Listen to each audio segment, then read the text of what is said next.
আল্লাহ যখন এই পৃথিবী সৃষ্টি করলেন, পৃথিবীর মধ্যে ভাইব্রেশন হচ্ছিল, কাঁপাকাঁপি। আল্লাহ পৃথিবীর কাঁপাকাঁপি বন্ধ করার জন্য পেরেকের মতো পাহাড়গুলোকে পৃথিবীতে ঠুকে দিলেন, কাঁপাকাঁপি বন্ধ হয়ে গেল। এই দৃশ্য দেখে ফেরেশতারা বলে, ইয়া রব, পাহাড়ের এত শক্তি, আপনার সৃষ্টির মধ্যে পাহাড়ের চেয়ে শক্তিশালী কিছু আছে? আল্লাহ বললেন আছে। সেটা কি? আল্লাহ বললেন সেটা লোহা, কারণ লোহা দিয়ে পাহাড় কাটা যায়, ঠিক কিনা? লোহার কথা শুনে ফেরেশতারা অবাক। ফেরেশতারা প্রশ্ন, তাহলে আপনার সৃষ্টির মধ্যে লোহার চেয়ে শক্তিশালী কিছু আছে? আল্লাহ বললেন আছে। কি সেটা? আন্নার, আগুন। কারণ আগুন লোহাকে কি করে? গলিয়ে ফেলে। ফেরেশতারা শুধু অবাকই হচ্ছে। ফেরেশতারা বলে, আগুনের চেয়ে শক্তিশালী কিছু আছে? আল্লাহ বলে আছে, আলমা, পানি। কারণ আগুনে দাউ দাউ করে জ্বলে ওঠা আগুনের মধ্যে পানি দিলে আগুন অস্তিত্ব হারায়।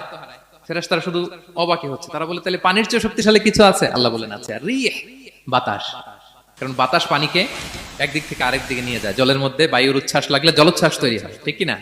ফেরেশতারা আবার অবাক হয়ে বলে, তাহলে বাতাসের চেয়ে শক্তিশালী কিছু আছে? আল্লাহ বললেন আছে। সেটা কি? বলতেছে বনি আদম।